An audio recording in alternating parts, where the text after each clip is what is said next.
Okay everybody, let's see. तो हमने मैं एक बार दोबारा समझा रही हूँ इस क्वेश्चन को। हम लोगों ने x और y दो प्योर सॉल्यूशन लिए थे और हमने x y को मान लिया a एंड b। क्वेश्चन की लिस्ट ये जान भी ले लेंगे तुम लोग से, हो गए क्वेश्चन के बाद में समझाएंगे। तो दो हमारे पास प्योर सॉल्यूशन है, दोनों से मिक्स करके हमने एक सॉल्यूशन तैयार किया x y, और हमने x को लेट कर लिया a और y को लेट कर लिया b, तो हमारे लिए कन्वीनियंट हो जाएगा। अकॉर्डिंग टू रॉल्स लॉ हमारे पास ये फॉर्मूला हुआ करता था। हमें क्वेश्चन ने बोला है अगर आप पहले सॉल्यूशन के 3 मोल्स लेते हो और दूसरे सॉल्यूशन के 1 मोल लेते हो तो दोनों को मिक्स करके जो आपका टोटल सॉल्यूशन का प्रेशर आता है दैट इज 550। तो टोटल प्रेशर हमें पता था 550, दोनों का प्योर का प्रेशर हमें नहीं पता था। दोनों के मोल फ्रैक्शन हमने निकाल लिए क्योंकि दोनों के मोल्स हमें एग्जैक्टली गिवन थे। हमारे पास ये इक्वेशन नंबर 1 रेडी होगी। केस 2 की बात करते हैं। केस 2 में कितने मोल्स हैं? 4 moles of X. 4 moles of X and 1 mole of Y. 1 mole of Y gives XY of vapor pressure 560 mmHg. तो class according to this formula हम फिर से इक्वेशन नंबर 2 बनाने के लिए रेडी है। टोटल वेपर प्रेशर कितना है? 560। हमें A का पता ही नहीं है, A यानी कि X का पता ही नहीं है हमें, तो P not A x A हम अभी फाइंड आउट कर लेंगे, P not B x B हम फाइंड आउट कर लेंगे। जल्दी से फटाफट से एक से निकाल लेते हैं क्लास। ऊपर क्या रखेंगे? 4 upon total which is X of A, और ऊपर क्या रखेंगे? 1 अपॉन टोटल विच इज 1/5। तो हमारे पास इक्वेशन बनने जा रही है P not a 4/5 plus P not B 1/5।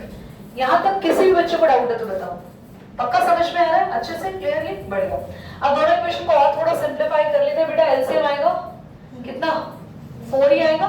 4 को मल्टीप्लाई कर दो, 4 5 is 20 and 22 is equal to 3 P naught A plus P naught B.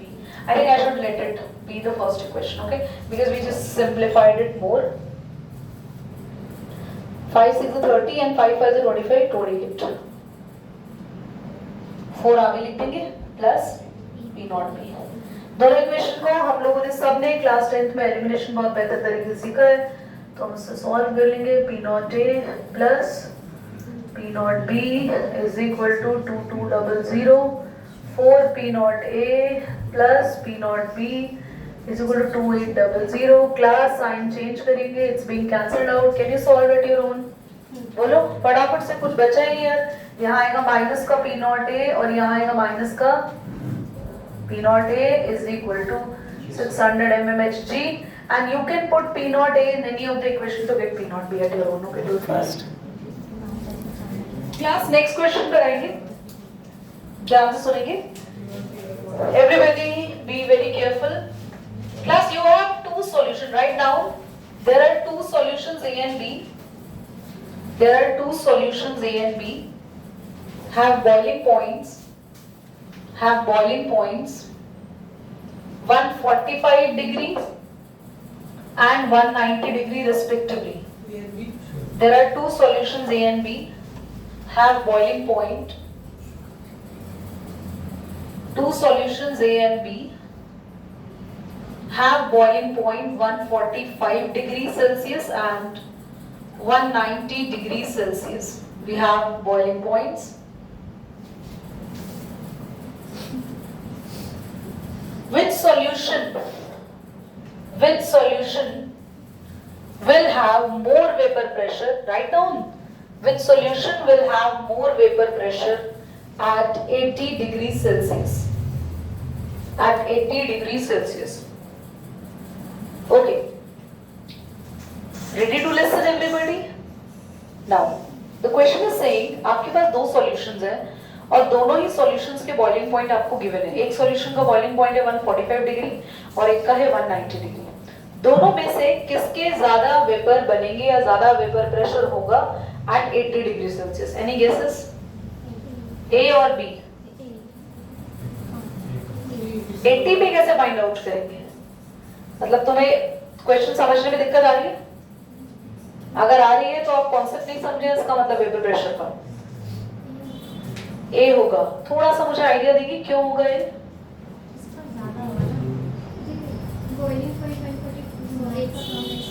ए का कम बॉइलिंग पॉइंट होगा तो आप कहना चाह रहे हैं कि उसके वेपर प्रेशर ज्यादा बनेंगे 80 पे। थोड़ा सा ना कॉन्सेप्ट को समझो एवरीबॉडी, लिसन, रटने की जरूरत नहीं है, मैं कभी नहीं कहती चीजों को रटो। Whenever the liquid is having the higher boiling point, that means the vapors are quite less. The vapors are taking time. The liquid is less volatile. It takes more time to produce number of vapors. And if the boiling point is quite low, if the boiling point is 145 degrees Celsius, if the boiling point is even less than 190, it can be 180, it can be 170, it can be any. If the boiling point is less, that means the liquid is producing more vapor earlier. उसके जल्दी vapours बन रहे हैं, ज्यादा vapours बन रहे हैं। And even I have give you example so many times of water and alcohol को कंपैरिजन करेंगे तो अल्कोहल का बॉइलिंग पॉइंट भी कम होता है और हमें पता है कि अल्कोहल ज्यादा वॉलेटाइल होती है। Is that clear? तो जिस भी लिक्विड का बॉइलिंग पॉइंट कम होता है वो बहुत ज्यादा वॉलेटाइल होता है, वो ज्यादा नंबर ऑफ वेपर्स प्रोड्यूस करता है और जल्दी नंबर ऑफ वेपर्स को प्रोड्यूस करता है। So quite obvious 80 degree Celsius पर भी किस लिक्विड के ज्यादा वेपर्स बन चुके होंगे? क्लियर? चलिए नोट करिए 312। ऑब्वियसली ना, अगर आपने 8 का मोल फ्रैक्शन निकाल लिया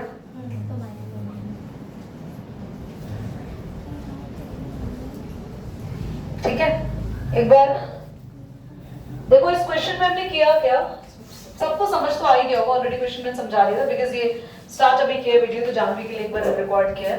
जानवी हमारे पास दो कंपोनेंट दिए हुए हैं, एक क्लोरोफॉर्म दिया है, एक डाइक्लोरोमीथेन दिया हुआ है। क्लोरोफॉर्म और डाइक्लोरोमीथेन का हमें गिवन मास पता था, ये हम लोगों ने कैलकुलेट करा है मोलर मास, जिससे डिवाइड करके दोनों के मोल्स आ गए। जैसे दोनों के मोल्स पता चल गए तो अगर हमें मोल फ्रैक्शन निकालना है क्लोरोफॉर्म का तो क्लोरोफॉर्म के मोल्स ऊपर और दोनों के टोटल मोल्स नीचे। डाइक्लोरोमीथेन का मोल फ्रैक्शन निकालने के लिए यहाँ 1 में से माइनस किया, कितना आ रहा है माइनस करके? किया नहीं?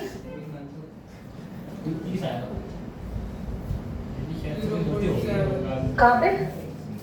312 नहीं आ रहा है? नहीं 312 ही आ रहा है। अच्छा कोई बात नहीं, कोई बात नहीं, आपका राउंड ऑफ करके थोड़ी बहुत इधर उधर आ रहा है, उसको मैटर नहीं करते, ठीक है? चलो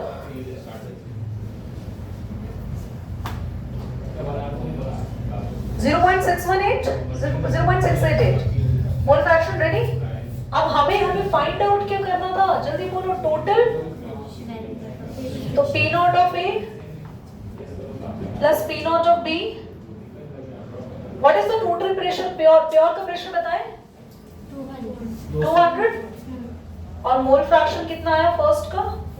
0.312 और सेकंड डाइक्लोरोमीथेन का युवांश बताएगा, डाइक्लोरोमीथेन का प्रेशर कितना है? 400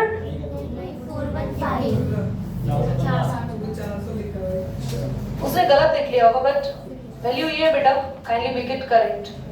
अच्छा पी टोटल आपके पास आ जाएगा, यस और नो? ध्यान से सुनेंगे, सेकंड पार्ट मेन है, बस आपका समझना। ये तो क्लियर हो गया ना?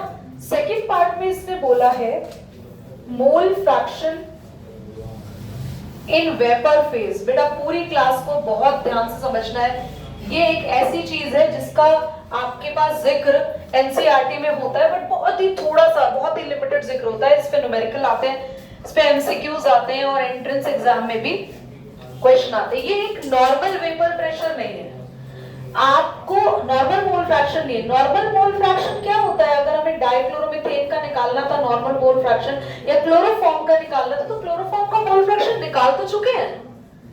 अलग से सेकंड पार्ट में बच्चे ये लिख कर आ जाते हैं, ये नहीं लिखना, ये मोल फ्रैक्शन है खाली। पर मोल फ्रैक्शन किस फेज में पूछ रहा है तुमसे? वेपर फेज में मोल फ्रैक्शन पूछने के लिए आपके सबसे पहले इसके सिंबल बदल जाते हैं, दैट शुड बी Y। वो x से नहीं होता, वो बन गया YA। And what is the mole fraction? इसका ये वाला प्रेशर प्योर का नहीं, सॉल्यूशन वाला। PA का formula, what is the formula of P according to Raoult's law? P not A into what is PB? जल्दी बोलो। तो ये जो आप लोगों ने सॉल्व करके निकालना है ये आप ऊपर रखेंगे और टोटल नीचे। फिर अगर आप YB फॉर डाइक्लोरोमीथेन की बात करेंगे तो डाइक्लोरोमीथेन का PB ऊपर और टोटल नीचे। आई होप समझ में आ रहा है आप लोगों को? आया समझ में तुम्हें? लक्ष्य जल्दी से नोट करो। Thank you. Why is the next question? Why is liquid ammonia bottle first cooled?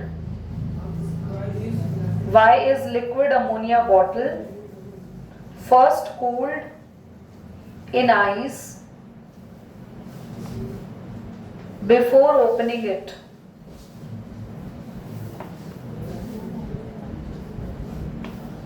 Liquid ammonia bottle first cooled in ice before opening it. अगर आप किसी भी लिक्विड अमोनिया की बोतल को ओपन करेंगे तो आपको उसको ठंडा करना पड़ता है, आइस पे रखना पड़ता है। ऐसे ही आप ओपन करेंगे तो क्या होगा? गर्म हो जाएगी। एक्चुअली यस, वो वेपोराइज नहीं होगी, it will give a splash. जैसे वो लिकर बॉटल्स ओपन होती है जब हम कॉर्क हटाते हैं शैंपियन का, इज देयर एनीथिंग एल्स, तो वो जब एकदम से स्प्लैश आउट होके निकलता है ना, कुछ ऐसे ही वो बाहर निकलेगा। क्यों? क्योंकि जो अमोनिया होता है, liquid ammonia is highly volatile liquid. इतना वॉलेटाइल है कि उसके वेपर्स हमेशा बहुत ज्यादा बने रहते हैं। नॉर्मल टेम्परेचर में तो उसको रखते भी नहीं क्योंकि वो तुरंत ही वेपराइज हो जाता है। इसीलिए अगर वो लिक्विफाई है, बॉटल में बंद है, हाई प्रेशर से बॉटल बंद की गई है, सो कीप द बॉटल, आप उसको बहुत ज्यादा ठंडी जगह रखें, वेपर्स थोड़े से सेटल डाउन हो जाएंगे और आप उसको ओपन करें। घर में ही देख लो ना, आपको पता है ज्यादा गर्मी होती है और कोल्ड ड्रिंक की बॉटल आपके बैग में रखी है, तो आज एक बच्चे ने मुझे बताया था, वो बस में आ रहा था, बॉटल उसके बैग में थी और कोल्ड ड्रिंक की बॉटल लगातार हिल रही थी क्योंकि बस चलती रहती, बॉटल फट गई बैग के अंदर। और किसके साथ हुआ है ऐसा? अच्छा, ये तुम्हारा भी इंसिडेंट तुमने मुझसे शेयर किया था ना बॉटल में। एक और बच्चे के साथ ऐसा हुआ था, उसके स्कूल के बैग के अंदर बॉटल फट गई। तो दिस इज जस्ट बिकॉज वो इतने ज्यादा वेपर बन गए क्योंकि गर्मी थी और वो मूवमेंट भी रहा उसमें। ठीक है, तो आप इसका आंसर लिख देंगे, आंसर अपने आप लिख लेंगे। Because of high vapour pressure it should be cool. Because of high vapour pressure it should be cool. Heading डालेंगे कॉलिगेटिव प्रॉपर्टीज।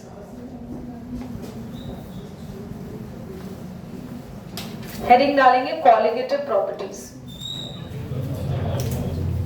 और इसको समझेंगे। क्लास हम आ गए हैं इस चैप्टर के मोस्ट इंपॉर्टेंट पार्ट पे।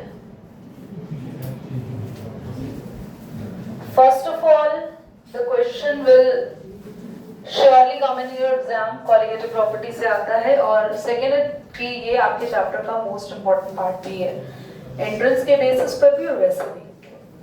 पहले आप पढ़ेंगे कॉलिगेटिव प्रॉपर्टीज है क्या। किसी भी सॉल्यूशन की वो प्रॉपर्टीज जो उसके नंबर ऑफ पार्टिकल्स पे डिपेंड करती है, irrespective of the nature. For example, अगर क्लास में बच्चे बैठे हैं और जनरली कोचिंग सेंटर वाले लोगों के मन में ये ख्याल होता है कि हमारे क्लास में नंबर ऑफ स्टूडेंट कितने हैं, इररिस्पेक्टिव कि वो स्टूडेंट बोंधू है या वो स्टूडेंट थोड़े से समझदार है या स्टूडेंट थोड़े से लायक भी है, वो बैच थोड़ा ऐसा भी है, मैटर ही नहीं करता, जो आ रहा है भर लो बस, नंबर ऑफ स्टूडेंट। तो they are coaching centres and they are colligative properties. This is what they are actually thinking. अगर आप किसी भी चीज के नंबर पे डिपेंड कर रहे हैं और उसके नेचर से, उसके रोल से वो एक्चुअली है क्या, वो पार्टिकल्स जो सॉलिड पार्टिकल्स हैं वहां पे अपना रोल क्या प्ले करेंगे, किस तरीके से वो सॉल्यूशन में बिहेव कर रहे हैं, उनसे आपका कोई मतलब नहीं है, तो वो ये है कॉलिगेटिव प्रॉपर्टीज। तो जितनी भी कॉलिगेटिव प्रॉपर्टीज पढ़ेंगे, इन सब का क्या काम है, काम क्या है जरा समझो। इन सब का काम होता है किसी भी सॉल्यूशन के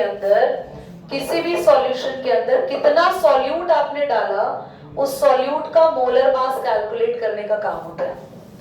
क्या कैलकुलेट करने का काम होता है इनका? Molar mass. दोबारा समझो, मैंने आपके सामने एक सॉल्यूशन रख दिया यहाँ पे एक टेबल पे, और मैं आपसे पूछ रही हूँ कि बच्चों जरा मुझे बताओ इसमें मैंने NaCl डाला था, यस नहीं NaCl नहीं बताऊंगी, मैंने XYZ कोई भी सॉल्यूट इसमें डाला था, तो मुझे बताओ इसका मोलर मास क्या है। आपको क्वेश्चन आएगा दीदी पहले नाम तो बताओ कौन सा सॉल्यूट डाला था, तभी तो बताएंगे मोलर मास क्या है, क्योंकि हमें तो ऐसे ही सीखा है अब तक कि NaCl डाला है तो हम सोडियम लेते हैं 23, क्लोरीन लेते हैं 35.5 प्लस करते हैं, हम बता देते हैं। बट मैं आपसे कह रही हूँ ध्यान से सुनो मेरी बात, मैं आपके सामने सॉल्यूशन रख रही हूँ, मैं ये बता रही हूँ मैंने कितना सॉल्यूट डाला, 10 ग्राम 20 ग्राम, पर मैं ये नहीं बता रही हूँ मैंने कौन सा सॉल्यूट डाला, पर फिर भी टास्क है कि आपको मोलर मास निकालना है। तो ऐसे केस में हमें कौन मदद करता है मोलर मास निकालने के लिए? Colligative properties. So we have total 4 colligative properties: relative lowering in the vapour pressure, depression and freezing point, elevation and boiling point, and the last we have osmotic pressure। 4 qualitative properties होती है। 4 के 4 का main मकसद होता है कि एक ऐसे सॉल्यूशन में जिसमें पता नहीं है हम कौन सा सॉल्यूट डाल रहे हैं, या पता भी है, कभी कभी क्वेश्चन बता भी देता है पर फिर भी तुमसे पूछता है कि इसका मोलर मास निकालो, तब भी अपना दिमाग ये मत लगाना कि खुद से मोलर मास निकालने जा रहे हैं। किसके हेल्प से मोलर मास निकालेंगे? Qualitative property. So qualitative properties are basically help you to find the molar mass, but इनका क्या काम होता है, ये किस पे डिपेंड करती है? ये नंबर ऑफ सॉल्यूट पार्टिकल्स पे डिपेंड करती है, उनके नेचर पे डिपेंड नहीं करती। अभी है 2 मिनट, मुझे ये बताना है नेचर की बात क्या कर रहे थे हम। Is there anybody who can guess कि कैसे नेचर की बात हो रही है? क्या नेचर? हाँ, सुनो ध्यान से। दो नेचर मतलब क्या है, ध्यान सुनो। अगर मैं बोलूं कि स्टूडेंट का नेचर कैसा भी हो, मुझे उसको पढ़ाने से मतलब है, तो मैं कैसे नेचर की बात कर रही हूँ स्टूडेंट के? मुझे उस टाइम पे स्टूडेंट की इंटेलिजेंस की बात करनी है, क्योंकि मैं एक टीचर हूँ। मैं स्टूडेंट का बिहेवियर देखना चाहती हूँ, उसको सोशलिस्ट देखना चाहती हूँ, वो कितना सोशलिस्ट है। हाँ, सोशलिस्ट समझते हैं? या वो कितना एलोक्वेंट है? Eloquent means how fluent the student is in terms of speaking, what kind of confidence in having in the public speaking. So I want to see the skills in the student. मैं ये तो नहीं देखूंगी ना कि वो student सुंदर कितना है, मुझे उस क्वालिटी से कोई मतलब नहीं। वो लड़की कितना ब्यूटीफुल दिखती है, वो लड़का कितना हैंडसम, मुझे उससे मतलब ही नहीं है। But irrespective of that properties, I am going to focus on your skills, right? तो यहाँ पर क्वालिटेटिव प्रॉपर्टीज की बात करें तो ये कोई नेचर देख ही नहीं रहा है, तो कौन सा नेचर नहीं देख रहे हैं तो उसको डिस्कस तो करो, ये कौन सा नेचर नहीं देख रहे हैं। ये सॉल्यूट के 2 नेचर को नहीं देख रहे हैं। Solute particles have 2 natures, association and dissociation. देखिए ये क्या है, सॉल्यूट्स जो होते हैं जो हम सॉल्वेंट में ऐड करते हैं, तो solute particles sometime can combine. तुमने सॉल्यूट डाला और सॉल्यूट इतना स्मार्ट है, सॉल्यूट कह रहा वाओ मैं जा रहा हूँ, अच्छा मेरा ये भाई भी आ गया, ये भी सॉल्यूट है, ये वाला पार्टिकल भी आ गया, तो सब मिलके एक बॉल जैसा स्ट्रक्चर बना लेते हैं। सारे के सारे सॉल्यूट पार्टिकल्स सॉल्वेंट में जाके आपस में कंबाइन हो जाते हैं। तो कैसा नेचर दिखा रहे हैं?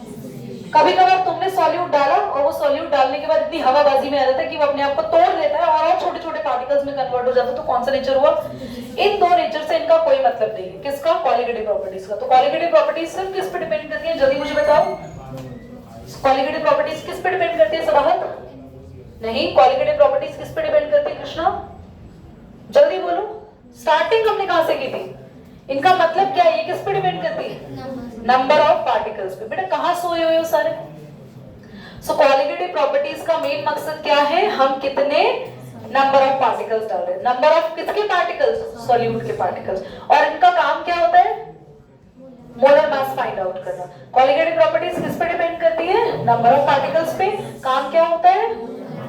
और ये कौन से नेचर से इनका अभी तक कोई मतलब नहीं है। ठीक है, अब हम इसको पढ़ेंगे नेक्स्ट क्लास में। चारों प्रॉपर्टीज को। चलो बाय, टेक केयर।